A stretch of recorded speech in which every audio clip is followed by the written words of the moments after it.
What's up, everybody? Welcome into Fantasy Fire and Ice NFL Edition, brought to you by Sportstopia. I'm your host, Simon, joined as always by my co-host, Terrell Furman and Stu, aka Montone Football. What's up, boys? You doing all right today? Doing great. It's best time of year, man. We got everything going on right now. Every major sport is going, bunch of shows, a lot of good stuff to play. I'm super pumped to be here. It's nonstop. I know it's the best time of the year because I care about baseball right now, right? Like, I'm usually not a baseball guy, but the fact that I'm like checking the scores, have the game up on the second screen is evidence that we are in peak sports time right now. We had a pretty good game last night. Didn't go the way that I think a lot of people expected it to, but on today's show, we're going to break that. Terrell got something to say about that. I just, I couldn't come out here and not tout for a minute, but shout out to, my Vegas lines analysis article that for another week has gone 3-0 ATS in the article. And the last play to send us to 3-0 was Vikings +7. Because for some reason, somehow people still bet Kyle Shanahan when he lays a touchdown on the road, even though he is now 1-7 ATS when laying more than a touchdown on the road. I mean, it is so funny because everywhere I saw said 49ers after a loss. The 49ers are going to destroy the Vikings. The Vikings have no defense. The Vikings don't have Justin Jefferson. While I sit here with my 10-1 Jordan Addison, 100 yards, 100 plus receiving yards, and Vikings +7 ticket. I mean, just making some money over there, man. It's always a great Tuesday when you bet on primetime Kirk Cousins and win. Yeah, that narrative, we can toss it out the window. And maybe if you were listening to all the people saying San Francisco +7, you got to be checking out Terrell's articles and the rest of the people here at Sportstopia at Sportstopia HQ. We're going to get into some of that Monday Night Football breakdown, talk a little bit more about what happened there with the Vikings pulling off the dub and then the 49ers breaking down a little bit. It's Tuesday, which means it's waiver wire day. The waiver wire is not as hot as it has been in some weeks past, but we still got some names we got to talk through. But luckily, no buys in week 8. So hopefully it's not as emergent of a situation as some of us, faced in week 7 there. And then at the end of the show, we'll hit you with some of our favorite early player props for week 8 here on this Tuesday. Get you some early peeks at lines that we are liking. Before we get into that, I want to remind everybody, you see that QR code on the screen right now. If you scan that, you can check out Fantasy Sports Logic's Contrarian Edge Optimizer 7-day test drive for just $1. That's going to help you get that early start on shaping up those beautiful Week 8 lineups to enter into those contests this weekend. All right, well, guys, I think we should just jump right into talking about Monday Night Football. Terrell, I'm not going to say it again because I know that you called it, but I did not see the Vikings coming out and just straight up beating the 49ers even at home. But this is now, for me, 2 weeks in a row that we've seen a fallible Brock Purdy.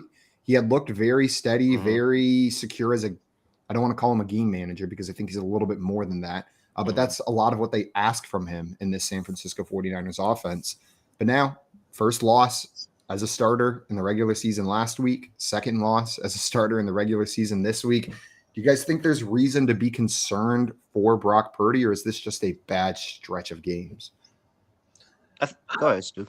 Yeah, I don't think there's necessarily reason to be concerned. I think this is more just coming back to maybe the expectation a lot of us had before. This is like a solid quarterback. He's doing a good job given the system, but he's not necessarily someone that's going to give you this undefeated record, this, wildly different performance than any other average quarterback would give you. I know people are making the Mac Jones argument on primetime. I wouldn't go that far. Brock Purdy, I think, is better than Mac Jones at this point in their career, but still, I would not be super worried, especially if you're once again an Ayuk owner, a CMC owner. I think this is still perfectly fine. I wouldn't be too panicked at all.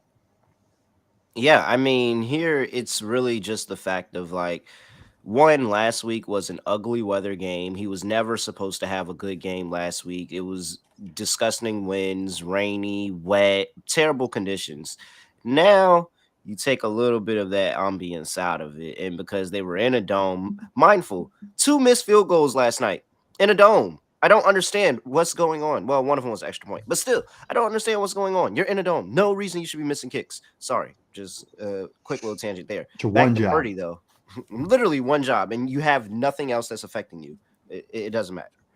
But Purdy, yeah, he just looks human. And, that typically happens when a guy that probably shouldn't be in MVP conversation is thrust into MVP conversations 5 games into the season. So, yeah, I'm not surprised that Brock Purdy had a little bit of a stumble along the way. I knew that Brian Flores was going to have a good game plan designed for this game, especially with how big this game was. This is one of the top teams in the NFC. Come into your crib, you want to get a dub. And so Brian Flores and this team put together a really, really good game plan. I don't think that's indicative of Brock Purdy, but just more of how good Brian Flores is as a defensive coordinator. So I don't really have any worries for Brock Purdy. There's a slightly greater than 50% chance that I'll be taking the 49ers this week. Taking the 49ers this week, and I'm with you guys. I don't think there's too much concern for it. He's an above average quarterback in the NFL, but not an infallible quarterback in the NFL.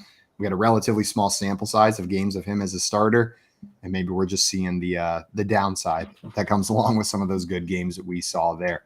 On the other side of the ball, though, staying at the quarterback position, Kirk Cousins, who's got the unfortunate moniker as not being able to perform in primetime, showed up in primetime last night. Box score is looking pretty good for him this week. 378 yards through the air, 2 touchdowns, and an interception.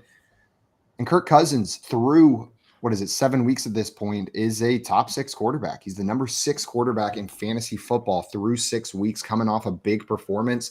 What I wanted to ask you guys is what is Kirk Cousins rest of season for fantasy? We see these kind of ceiling games from him. Is he a top 6 quarterback rest of season, or is he outperforming what you guys expect from him down the stretch? Yeah, I think top 6 might be a little bit aggressive. I think we're going to see, like you said, those ceiling games. I would say just a tier below that, right? Maybe that 8 to 10 is probably the range we live in, just because, as you know, the rushing upside a lot of these guys have is so important. A Joshua Dobbs any given week can defeat you with a rushing touchdown. Even a Gardner Minshew now, who had 2 rushing touchdowns this week, can beat you right there. So that obviously does kind of hamper the ceiling at times. But yeah, if you've got Kirk Cousins right now, especially with the ADP drafted him at, you're feeling pretty good. And I wouldn't be too worried about that rest of season, especially the defense is not great. The rush defense is solid, but overall it's not an amazing defense. And that obviously means you're going to have to do more on the offensive side of the ball. That is the perfect recipe that we like to see for fantasy players. We saw it with the Lions more so last year than this year. Their defense is a little bit better, but Vikings getting it done in that same way. Terrell, you feeling similarly about Kirk Cousins, or are you maybe a little less optimistic going forward?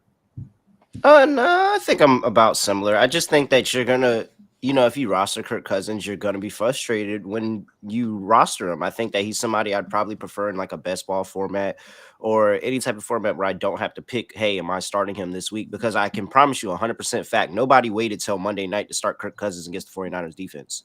Like, no, there wasn't many people that did that unless it was out of necessity. And the people out of necessity are just grateful. And the people that benched him are really kicking themselves because it's a good chance that quarterback that they had probably didn't do as well as Kirk Cousins did. And so that's really my thing. I think he is going to finish in the top 10, but are you going to know exactly what weeks to play him? Not really. I mean, he has some matchups going forward. He still gets to play the Bears again, which is a bad secondary. He gets the Broncos on prime time, which hopefully that goes well for him, but we'll see. So he gets them on prime time. He has a couple of good matchups in terms of quarterback to defense, but I don't know, man. I just don't know if I would start him the right times I'm supposed to start him. I feel like I have a peek behind the curtain with Kirk now after watching that quarterback special, and it makes every single interview I see of him just a little bit funnier because it just feels more genuine now. Like the demeanor, the very almost like professional buttoned up demeanor he has in those interviews is just who he is. Like I fully believe now after watching that. That's just Kirk is just a buttoned up business dude whenever he's out there doing it. And that's what makes that Washington moment just that much better when he's so fired up. Like that never happened again, right? I mean, look at him. Yeah. That was like his one outburst in his whole life. And we got to see it on national TV. Dude's been fired up once ever. We got a question in here from George before we keep talking about this Monday night game. He's 7-0. Congratulations, my friend. Has a trade offer that he wants to know about. So the trade is Olave and Cook for Jamar Chase or Breece Hall. I'm going to assume this is James Cook. Any other Cook that you guys would imagine this would be? No, it's James Cook. Make sense. It's got to be James Cook, right? given the team that we're looking at here, Tua, CMC, Kenneth Walker, Cooper Kupp, Chris Olave, Dallas Goedert, and James Cook, would you guys trade Olave and James Cook for Jamar Chase or Breece Hall? Probably not. Probably not Breece Hall. I don't think maybe not Breece Hall. I have questions about the offensive line and the Jets offense overall. Don't know how many times rest of the season, even though they did get through the hardest part of their season, which testament to them for making it out 3-3 during that stretch. But I don't know how many times they're going to be in positive game script for Breece Hall to really do what he does, and that's control time possession, make big plays, and be explosive. But Chase is interesting. Chase is interesting because Chase can be a league winner. Like if you adding Chase to this team with Cup, there's a potential chance for the championship playoff rounds where literally nobody can touch you because those two are probably going to go off for 20 each. So Chase is actually very, very interesting for that trade. Man, Yeah.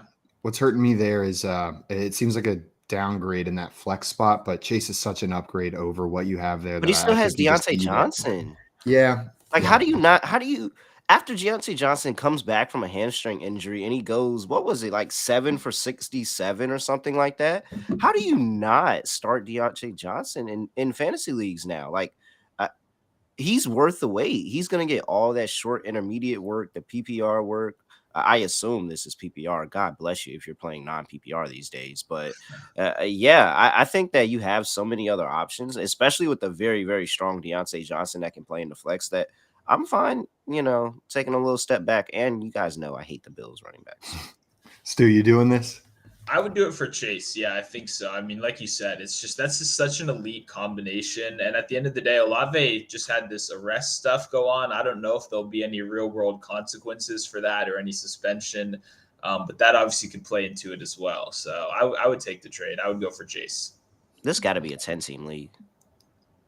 Otherwise, good God, George, you have constructed an unreal roster. George also wants to know, so he's rostering 2 defenses right now, Bills and Jets. Yes. Should he drop one of them for Roschon? I'm with you. It's yes immediately. Which defense is it that he's dropping? Let's see. We got the Giants this week, and we got the Buccaneers on Thursday Night Football. So both good options. Yeah, I was about to say both are actually pretty decent options, especially the Bills on Thursday night, just expecting another primetime under in that game. But I just don't know how this Giants team is going to be able to put up points on this Jets defense. So I think I'd option Jets, but honestly, you're not going wrong. And get rid of a defense. There's no point in rostering 2 defenses when you own one of these 2 teams, especially the Jets, because they don't have a bye anymore. So now you have the Jets the rest of the season untouched. I would just keep the Jets. I'm with you. George in here saying it's a 12-team, man. Well, then congratulations. Yeah, no wonder you're 7-0, my dude. Yeah. Great job drafting because that team is looking hot. Hey, invite me to play next year. This stuff happens though. It happens. You don't even realize. Like I played my buddy this weekend. He magically put together a dream team as well, like getting Travis Kelce for nothing. Like this stuff happens in all the time in fantasy leagues. It's very frustrating to play against, though. I have to say, I just lost to it. Sometimes you just look at the team across from you and you're like, how the hell did we let this happen? And then you go through the trade log and you're like, who's accepting this stuff? Like, so you guys need to start. That's how I felt about the Eagles when they traded for Kevin Byard. Yeah, I felt the exact same way. Wow, how is the league just letting the Eagles continuously get better and better and better? Even when they have a weak spot, they continuously let them get better. The Titans are honestly just the Eagles G League team, to be honest. And nonetheless, bet Titans this week. Send AJ Brown up, send Kevin Byard up. They're just slowly filtering their players. It's a proving ground. It's a proving ground, and all you do is once you prove yourself on the Titans, you get to go to the Eagles and compete for a championship. Yep, they draft from Georgia only. That's the only spot you can look in the draft, and then you Georgia and Tennessee. 90% of their roster is either a Georgia Bulldog or a former Tennessee Titan. Oh. Man, the one place I've ever been barked at by grown men was Athens, Georgia, after a football game, just spitting in my mouth, barking as loud as they could. You've never been to a Q party. I have not ever been to a Q party. Maybe I got to go, though. Replace that barking memory with a new one. There's one more thing in this game that I wanted to talk about.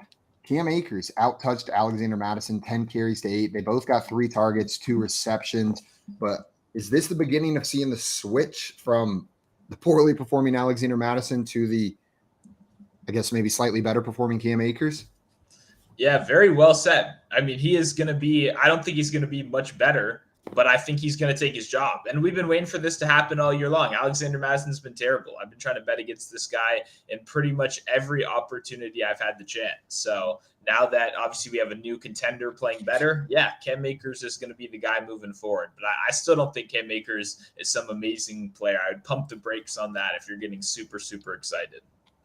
It's just there's opportunity now for Cam Akers, where he's previously it was Madison's. He's slightly better. That's good enough in a Vikings offense.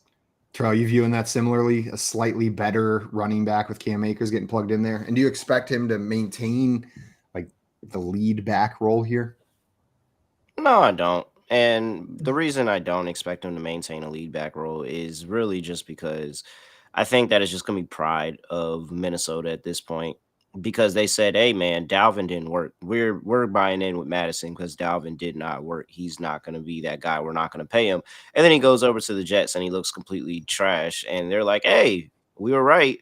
But then they realize Alexander Mattison also looks like trash. And so it's like, oh, well, we were kind of 50-50 there. I think they're going to continue to give Madison every opportunity possible to be the lead back in this role.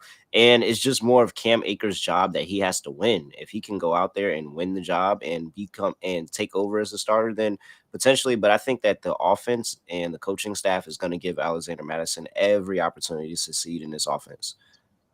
Yeah, I'm with you guys. The one thing that was surprising to me was seeing Cam Akers get some of those high value touches towards the end of the game on that final drive. I wasn't reading too much into it because even when you look at the numbers, Cam Akers did less with his touches than Alexander Mattison did with his, but he's earning some trust from that team because those are some high trust snaps that Akers was out on the field with. It's probably just gross. It's probably just a gross mix of two below average running backs and an offense that would rather throw the ball. And I mean, they even threw Ty Chandler in there too. Like Ty Chandler almost had a really big play that got called back on a OPI. So, I mean, it's tough to trust this backfield. I'll say that. And it's also it's also tough to trust anybody in the 49ers backfield not named Christian McCaffrey. I thought maybe this week we could plug in some Elijah Mitchell. McCaffrey coming back from an injury, but one carry for -1 yards, and I think it's his second week in a row with negative yardage for Elijah Mitchell. Last week against the Browns defense as well. Is Mitchell just a handcuff at this point? He's just a backup, or is there any standalone value for him? Any value went out the door. Any value he had went out the door when the fact that we were talking about CMC potentially not playing for maybe 5 to 6 days of this past week. And the game comes, and I think the first 40-something snaps, he took all of them. Every single one. Like I don't remember at what point they flashed on the screen that, hey, CMC hasn't missed a snap yet, but like he was on every single snap. Like at this point, you can't trust anybody else besides CMC. And if you do, you're just hoping for a CMC injury so you can plug that person in. But 16 straight games with a touchdown. That's insane. That's absurd. It seems just like a guarantee at this point from CMC. He's so freaking good. If you're a dynasty manager and you have Christian McCaffrey on your roster, you're playing fantasy, you got CMC in there, are you just holding until the wheels fall off, or are you looking at a certain point to cash in on the value that is CMC? No, I mean, you get all those draft picks just to draft someone like CMC, right? Why don't you just stick with the horse that got you there, right? I think people get crazy in Dynasty. They like to continuously look towards the future, which makes sense. But at a certain point, you're overvaluing future assets and undervaluing a running back who's making an argument that he's, an MVP contender in the NFL. So, yeah, I would not be looking to cash out. I'd be looking to keep winning games. And if you're not winning games and you have CMC, then there's probably a problem there. I'm with you. CMC and Travis Kelce are just going to die on my dynasty rosters that I have them on. I'm not moving on from those guys because they're just dominant at this point. And as I try to predict the fall of Derrick Henry 3, 4, 5 years ago, I'm not very good at predicting when that decline is going to come from some of these just elite talents. I know somebody that said that Tom Brady was going to fall off a cliff like 10 years ago. And that didn't work out. Had a couple more Super Bowls sitting. This is his first season, like fully retired, by the way. That is absurd to think about, the post-Tom NFL. Well, guys, I think we should talk a little bit about the waiver wire for this week. A couple injuries, people may be looking for some spots to fill in, or just some rosters completely mixed up from the bye weeks last week. I know I had a team where I had 5 empty spots in my starting lineup and not a single player on my bench that could be started. I had to decide, do I drop every bench player I have, or do I just lose this week? And I dropped all my bench players. So now we're struggling this week. We got to play the waiver wire hard. What position you guys want to start with? We usually start with running backs. You want to start there again, or you want to hit a different position in week 8? I mean, we can mix it up, go some wide receivers. That's where some of the ceiling lies at a lot of these weeks anyway. Absolutely. And I think the wide receiver names are a little bit hotter this week. At least one of them sitting up there at the top. Rookie wide receiver, 3rd-round pick, Josh Downs in Indianapolis, is now going on 3 straight weeks of 6+ targets. He hasn't scored fewer than 13.1 fantasy points in that span as well. Seems like he's developing some chemistry with Gardner Minshew and also developing a role in this offense, not just a player that's starting to get mixed in.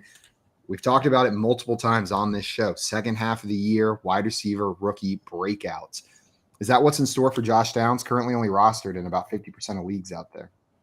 I think it is. I 100% think it is. And I think this is obviously a great opportunity to buy if you have the chance to. If he's still out there on your waiver wire, this would be my priority 100% this week. He arguably had the toughest test you can have in the NFL. This was the number 2 ranked DVOA defense to wide receiver 2s, right? They've been locking down not only wide receiver 1s, but wide receiver 2s this season as well. That's clearly the role Downs has. And when you look at this offense, Gardner Minshew is more than happy to check the ball down. He's managing the game well. He's not really looking downfield too much. He's letting his wide receivers do the work. And that really short ADOT obviously lets you pile up those PPR points, those short receptions. And also, beating man coverage is huge. He is phenomenal against man coverage, not only in college, but now translating into the NFL as well. I think Downs has a lot of potential. Definitely be looking to pick him up.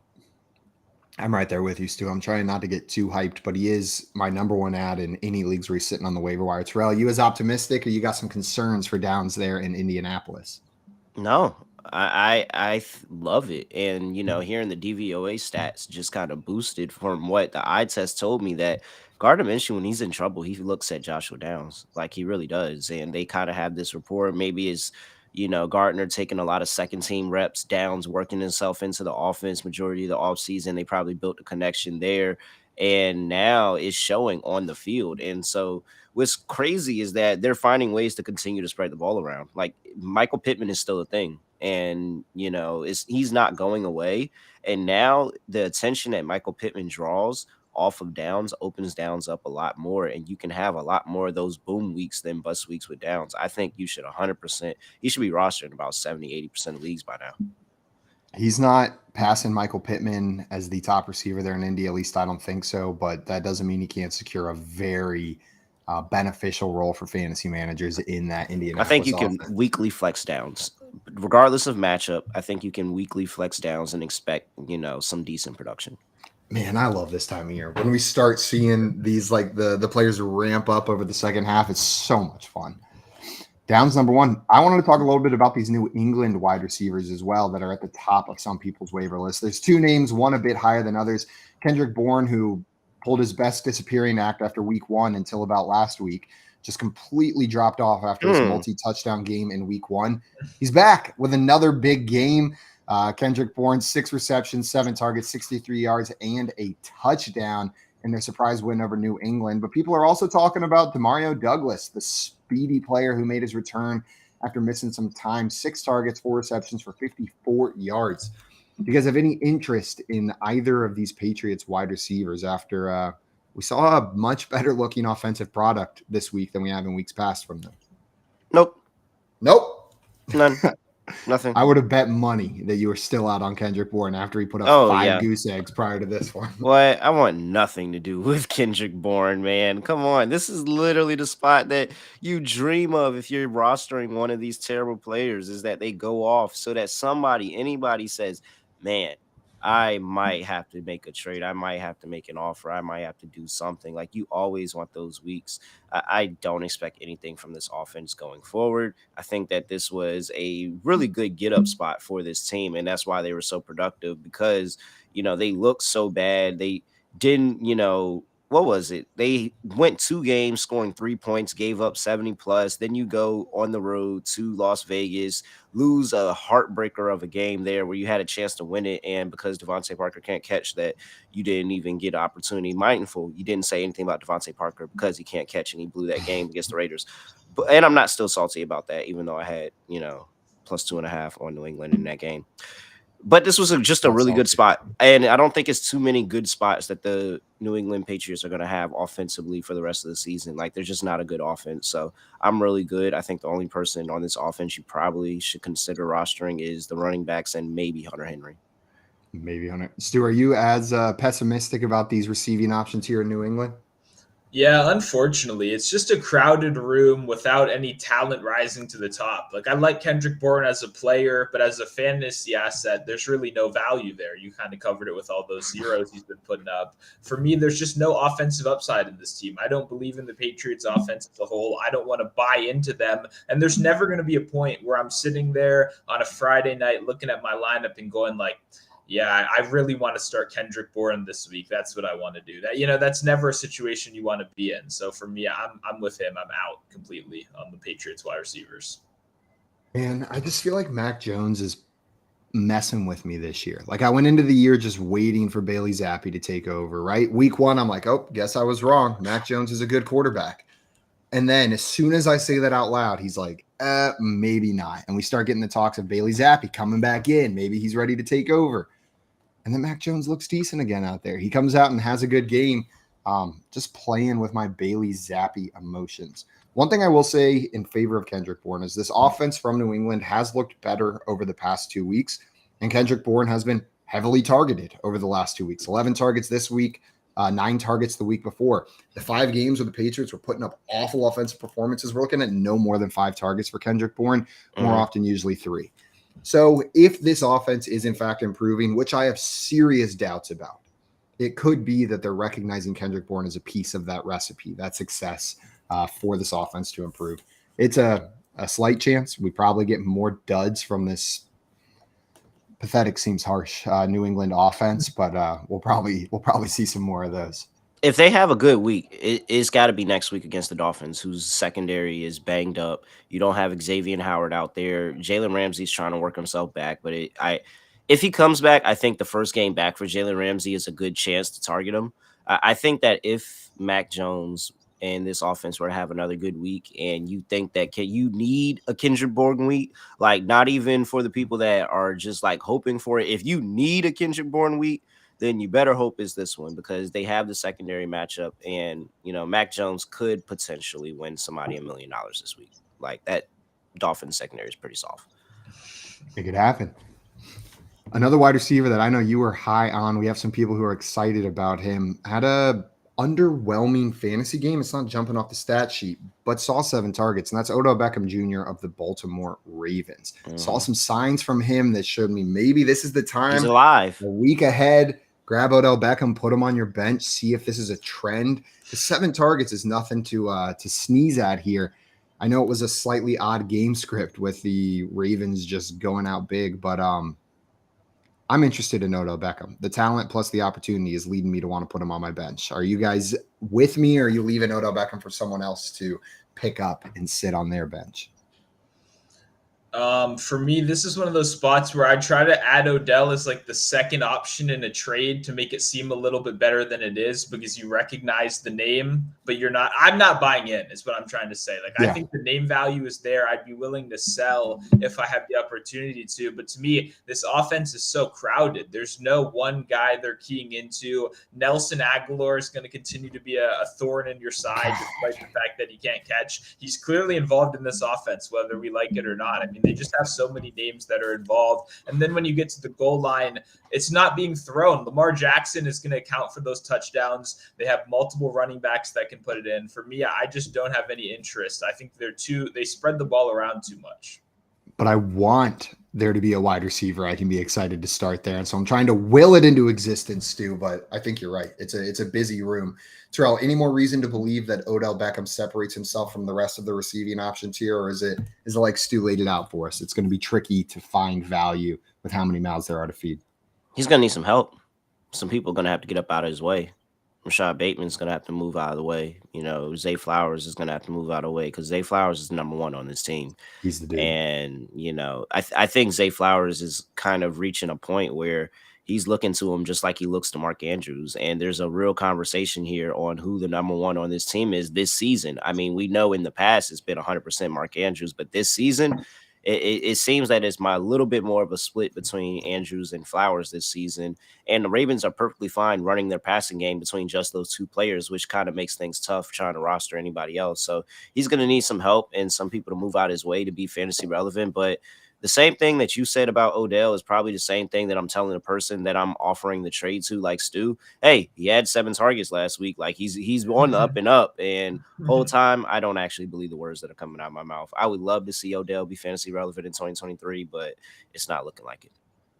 What about Jaden Reed over there in Green Bay with Christian Watson having another knee injury? Do you think there's opportunity for him to step up and maybe gain some more targets in this offense, or is this one you're letting sit on the waiver wire still? Now, Jaden Reed is someone that I'm looking to just like Downs. I think Jaden Reed is really interesting because they were scheming up plays for him early on in the season when Watson was out. Like they were finding ways to get him involved in that offense. And so if Watson is out again, it may be another situation where they go and try to insert Jalin Reed. Maybe you see Wicks go out there, but it's been Reed for the most part. I think Jalin Reed is a talented wide receiver, and ultimately Jordan Love is the only thing that scares me off the passing game for the Green Bay Packers. Like it's just Jordan Love, who you probably need to bet this week, unfortunately. You said need to bench or need to bet this week? Bet. You probably need to bet Jordan Love this week, unfortunately. If Jordan Love doesn't get me a win this week, I'm probably never, ever going to recommend him in any format ever again. And if anybody thinks that I'm bluffing, please ask me the last time that I bet the Boston Celtics. Is that you hear that, Jordan Love? You're on notice, baby. Is that good? The Celtics win a lot. Like, is that good? That when you had the Miami Heat at 3-1 to win the Eastern Conference Finals a couple of times, and you had the Warriors as a dog in the finals. Like the Boston Celtics are always going to let you down when you least expect it. Unfortunately for them, I know exactly when their letdowns happen, and so I cash in. Okay, good to Makes know. it happen, baby. Another rookie wide receiver. We're talking a lot of rookies, but I think that's that time of year on the waiver wire where we start talking a lot of rookie wide receivers. Is Jalin Hyatt, who's only rostered in about 25% of leagues. This Giants offense it's not been good so far this season. Terrible. No Abysmal. Good. Very bad. Abysmal. Awful. Absolutely destructive. It makes the Patriots 1920s look exciting is what we got going on right here. But Jalin Hyatt is starting to see the field more often, even if the targets aren't necessarily coming yet. And what he has going for him is that he brings an element to this offense that nobody else on the offense really does with his big playability. And that's how they've used him so far this year. And if this offense is going to be good, it's probably going to need to involve Hyatt in that role. Is there any interest in adding Jalin Hyatt as a prospective add? I don't think he can be started yet. But looking forward down the second half of the season, do you think there's breakout potential here? I think that you missed your window with Hyatt in best ball, and that's probably where you wanted to roster him in. I think it's going to be really tough to try to decipher which game he's going to have the big play touchdown going forward the rest of the season. But it's just, the Giants haven't been trying to throw the ball downfield, but it's not really because they don't want to. It's because they don't have the ability to. Because to throw the ball downfield, I mean, I don't know about y'all, but my receivers don't teleport. And where in less than 1.5 seconds, they can already be 20 yards downfield. So, it's very brutal for the Giants. The offensive line is really bad where they can't give them enough time to get downfield. And that's why they're not taking as many deep shots as they probably would like to, because they still have Darius Slayton there who can take a deep shot. You still have Jalin Hyatt who, has the speed, and he's going to be the person they're looking to in the future. And I think it gets better for him, but I think you're going to pull your hair out trying to figure out which week it exactly is. And so I would not. Unless you're just fine eating the bad games every single week to get that good game from them. Yeah, and I mean, hey, ROI would be terrible, but at least you could say you called the Jalin Hyatt game, Just leave out all the other games you called as well. Yeah, and that doesn't matter. But shout out to the Giants. And shout out to Tyrod Taylor. Got to give a shout out to my guy Tyrod Taylor real quick. Because real, though. Tyrod Taylor officially gone in the record books as the first African-American quarterback to win a game for the New York Giants. First Shout African-American out. quarterback to start and win a game for the New York Giants. Shout out to Tyrod Taylor, 757 zone. Oh, man. I super happy. I hope they put his jersey in the Hall of Fame.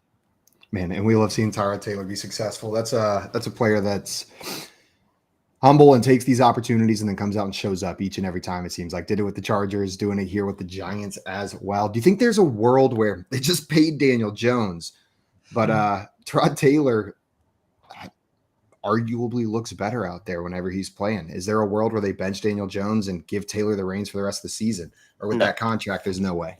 No. There's no way, but I would extend it as long as I could. I would say, Danny Dimes, he's about 98%. He's not quite at 100 yet. We want him to be at 100. We're going to sit him out. That's what I would do because they look competent with Tyrod Taylor, and they did not without him. So I want to see more Tyrod if I were a Giants fan. Luckily, I'm not a Giants fan. I'm a Commanders fan. So welcome back, Daniel Jones. I'm excited to see you pretty soon. Yeah. Very, very, very lucky, you know. 7 years did Jonathan Allen say? 7 years of this that we're tired of it? I mean, as RC said, I don't know why they saw a man that had shades, a do-rag on, and decided to go interview him and ask him how the game went for him. He had a rough day in the game. Like his fit told you he had a rough day in that game. And, you know, we've beaten 3 different iterations of this team consistently. And so if there was ever one, that was also in the bets article. If there was ever one play that I was sure about, doesn't matter how bad we are, we're going to beat the Commanders. Each and every year. I was on the Giants too. Yeah, I'm not they tie. It's either a tie or a win. It's no losses here. Stu, you got to make some calls there to the Commanders higher ups and get that taken care of before next season. Magic was pissed. Did you see Magic's tweet? Magic be pissed at this team for losing games. Yo. Magic just thought that, he signed on to the team and they were automatically going to start winning out of nowhere. Like, he was like, man, no way. You can score. You can win games scoring just 7 points. Of course you can't, Magic. Yeah, get great with stuff it. as always from Magic. Talk about some of these running backs on the waiver wire this week. Last week, my preferred ad, Zach Evans. I'm so sorry to people that added Zach Evans and then started him. I did it in quite a few leagues, and it turns out that it doesn't matter how excited we are for a rookie running back. A running back who knows the system, who is signed off the street on Saturday, can come in and just take all of the work. Darrell Henderson saw over 60% of the running back touches in that game with Royce Freeman as the complimentary back, not Zach Evans.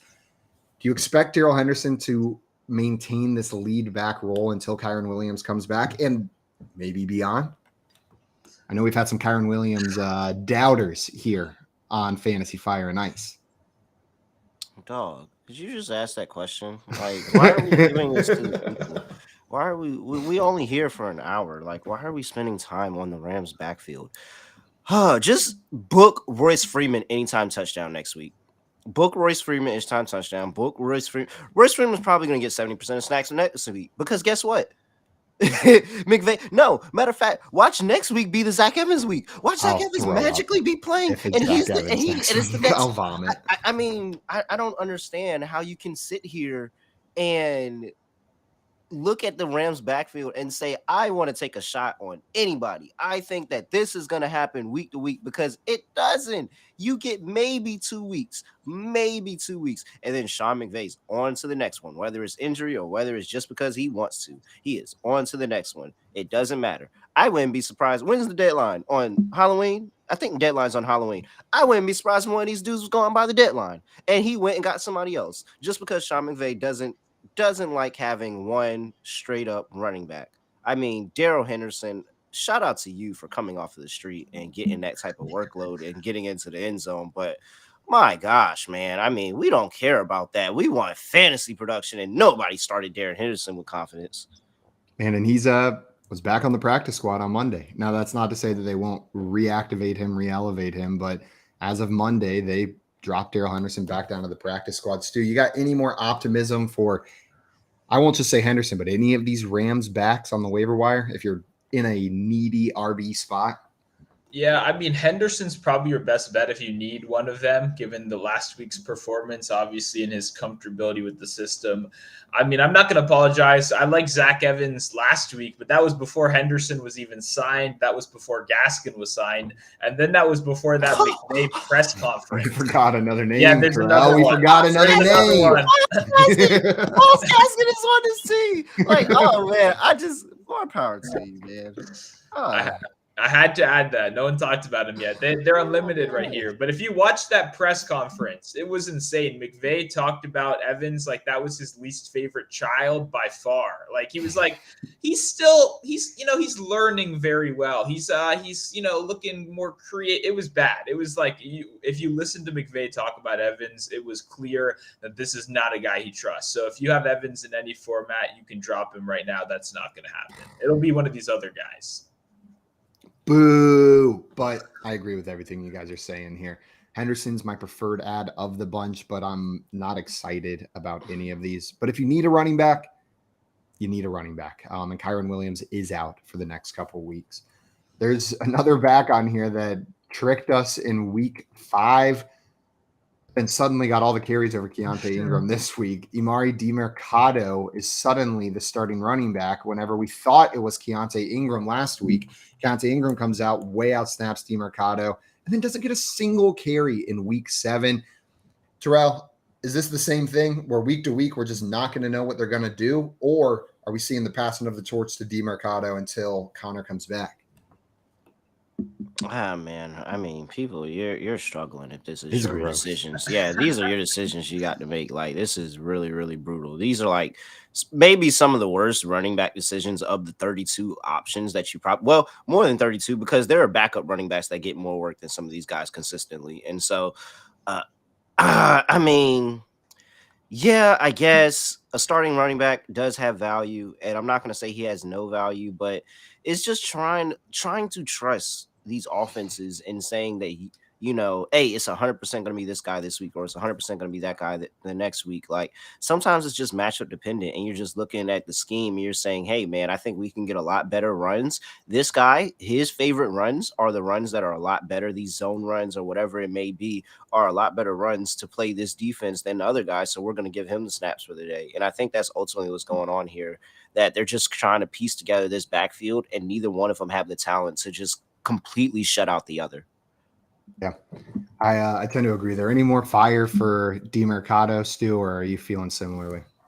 Yeah, I would say if you can get him for nothing, if you can get him for cheap, I don't think it's bad to have a starting NFL running back on your roster, but you don't want to be spending a lot of fab and, rolling the dice every week. I had Ingram under 45.5 rushing and receiving yards last week, and the only sweat was if he actually played a snap all game, right? I wasn't even worried about it. So that's obviously a confidence booster to not see a guy out there all game, a guy that, by the way, 2.5 career yards per carry. It's not like this guy's banging down the door with talent or anything like that. So for that reason alone, Demarcado is the pass catcher. They're going to be trailing a lot.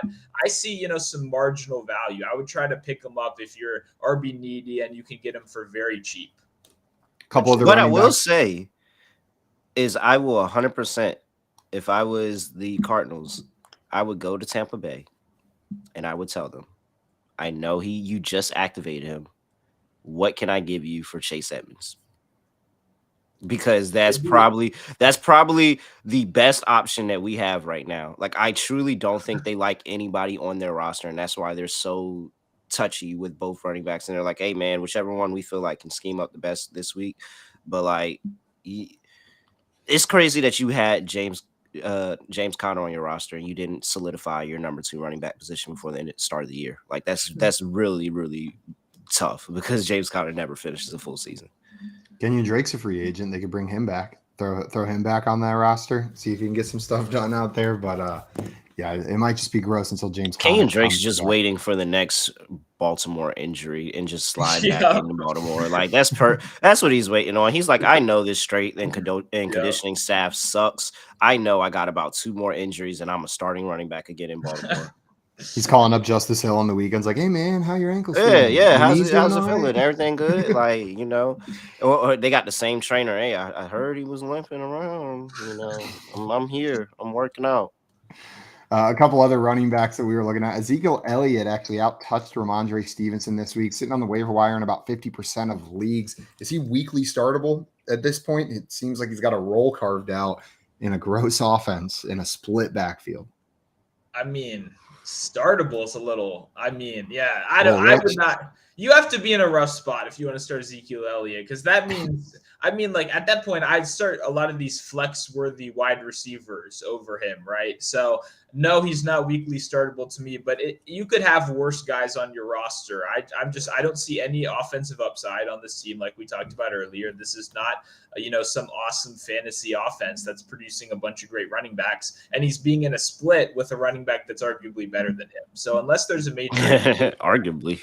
Well, I mean, let's calm down. Ramondre Stevenson is not really grading out the eye test, the analytics test. He's not passing any of the tests right now. So there's a reason you're getting out-snapped by 33-year-old Ezekiel Elliott. It's when you're not playing well.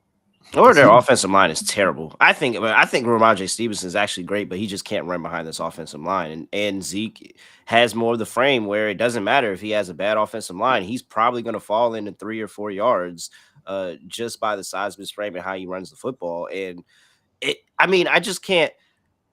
I would 100% roster. I think Ramondre Stevenson is startable just with the pass catching aspect. But Zeke is only interesting to me if I feel like that the Patriots defense is going to keep them in the game that week. And they are really, really going to lean on the run. If I don't think that defense is going to hold up against whoever they're playing that week, then I think Zeke, you can't start him, because I think any opportunity for him to play in the game, he got all that work because they were up in this game against the Bills. He's not going to get that opportunity when they're down. Yeah. The one thing I like about Zeke is he's my favorite kind of bench player in fantasy. If you have to start him, you can fairly confidently that he's not going to goose you, right? He's going to get 10 carries. He's going to get 8. Something will happen. And if something happens in front of him, he's the clear back in that backfield. So I'm putting Ezekiel Elliott on a bunch of my benches. Yeah. And unfortunately into a couple starting lineups, but mostly sitting there on the bench this week. One other running back I wanted to bring up, we've talked about him a couple times. We can hit him quick, but that's Tajae Spears, still sitting out there in a lot of leagues, only rostered in about, what are we looking at? 50% of leagues, similar to Zeke, similar to some of these other backs, but continues to earn touches even with Derrick Henry in that offense. My logic is just a running back stealing touches and work from Derrick Henry is worth rostering, even if I can't start him yet. Are you guys feeling similarly at this point? Coming off a bye, you may be able to sneak him in there where people aren't putting bids on Tajae. Yeah, arguably the highest value handcuff maybe in the game right now as well. Look what happens if Derrick Henry, a bruiser, if he goes down. Look what happens. The opportunity is all there. Guy Deonta Foreman took over and was fantasy relevant last year. He's out of town now, right? So he has all the opportunity in the world. And like you said, he's still managing a way to even stay relevant despite the fact that Derrick Henry is playing right now. So high value backup, a guy you want on your bench. And if something happens to Henry, which is not a crazy thought, by the way, then you might have a league winner on your hands right there as well. I mean, not even Joe, you feeling similarly here? Not even if something happens to Henry. I think that if you look at it in the 6 games they played, 5 of them played 50% of snaps. That's amazing for a backup running back to Derrick Henry. It's the same thing as you said with Zeke. I think he's that running back that if you have to start him, you can start him and feel like he not get you a dud. But if anything happens to Derrick Henry, he's a clear-cut starter and potentially a league winner. We got JL stopping by in the chat saying, boys, what's up, John Luke? And then Priceless Pigeon had a question for us before we talk a little bit of quarterback here. Wanted to know, would you trade Aaron Jones, Russell Wilson, and Rashid Shaheed for Lamar Jackson and Josh Jacobs in a 20-man PPR league? You guys making this move? Damn, Aaron Jones, Russell Wilson, Shaheed for Lamar Jackson and Josh Jacobs. In a 20-man league, just the player that just gets more players win the trade? Is that the deal? No, because one person has Russ. You're trading Russ and not having Russ on your team anymore and getting Lamar Jackson. Like, I don't care what I don't know. There's no reason you should have had Russ on this team in the first place. Absolutely. Make this trade in a heartbeat. You're probably starting Russ. In a 20-man league, you're probably starting Russ. I know that is brutal for you. Yeah. Oh, yes, absolutely. So who's the wide receiver that then replaces Shaheed? Is it like Diami Brown or something? Like what in this big of a league, what quality replacements do you have for that other player is what I'm curious about. Like, are you picking up Charlie Jones and hoping he has a good punt return for the Bengals this week? I don't know. Well, they got Bobo on lock in case DK Yeah. Metcalf misses another leak is what they got going on. It just, I think that's, I mean, Shaheed, but he's not high enough where I'm like, all right, I can't, like, I think you can find a suitable replacement for Shaheed, but like maybe you check this waiver wire and maybe you get a Jalin Reed on the waiver wire and he's probably gone in the 20-man league. There's probably nothing available in the 20-man league. Yeah. But I mean, it seems like you make the trade because you feel like you have something else at the other positions and you're upgrading at quarterback. Like, it's a by far clear and away upgraded quarterback. And Lamar might be enough. Like, that just might be enough. Jacobs is probably just an addition onto this trade. Lamar just might be enough in a 20-man league. I'm not even going to hold you. Russ is really bad, like really, really bad, like historically bad. Man, and pulling off a trade for Lamar after his 4-touchdown game, I wish you would have done this last week. You might have been able to just pull Shaheed out of that one and gotten it done with Aaron Jones and Russell Wilson. But not this week. Not after that Who's happened. trading for Russell Wilson? What is Russell? Let me look up. Am I tripping? What is Russell Wilson's fantasy stats this season? Bad. It has not been good. Russell Wilson, I mean, I guess he's a top 10 quarterback, but the past couple of weeks have all been abysmal for the most part. We're looking at 13.9 points, 8.9 points. Then in week 5, 18.7. He's had a couple games over 20. Week 2 and week 4 were good for Russ, but he's just barely hanging on. It feels like the fact that Russell Wilson is a top 10 scoring quarterback right now is saying more about the way offenses have gone this year. It feels like scoring is down. That is insane that he's a top 10 quarterback. And I'm literally staring at him on the waiver wire in a 12-team league right now. And Russ sucks. Don't sugarcoat it right there. I was just curious. Last year at this time, I guess the top 10 quarterback range was similar point wise. It was within 1 point. Trevor Lawrence sitting at 120.7. Russ is at 121. So maybe it's not as absurd as it seems. And I just need to downgrade what it means to be a top 10 fantasy quarterback in my mind. Speaking of Jones was a top 10 fantasy quarterback last year. I thought, but not this year. Yeah, not even close. Talking about quarterbacks, there's one quarterback that I think is the hottest name on the waiver wire this week, and that's with the news that his practice window has opened up.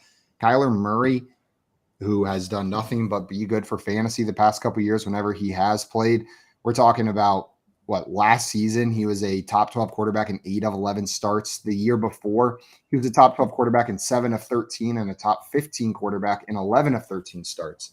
You're going to have to wait until week 10. But in as many leagues as Kyler Murray's on the waiver wire and I have an IR spot, I'm going to have Kyler Murray in an IR spot just in case he comes back and we get this top 12 quarterback that he's been. Are you guys doing similar things? Or are you letting someone else use that roster spot on Kyler Murray?